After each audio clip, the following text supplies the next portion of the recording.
Hai, saya Afika. Saya akan menyampaikan kisah kereta merah Amir.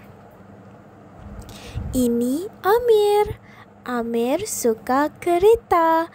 Kereta Amir laju. Amir ada kereta biru. Ayah beri hadiah itu. Amir sangat gembira.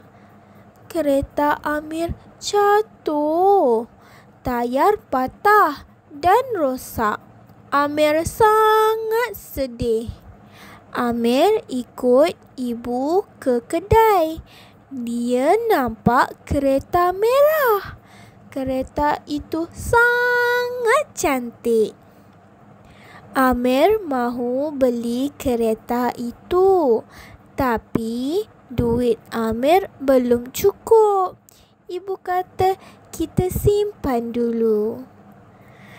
Amir mula menabung. Dia simpan duit shilling. Amir tolong ibu sapu rumah. Hari demi hari, Amir menabung. Tabung Amir makin berat.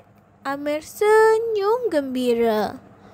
Hari ini Amir ke kedai lagi.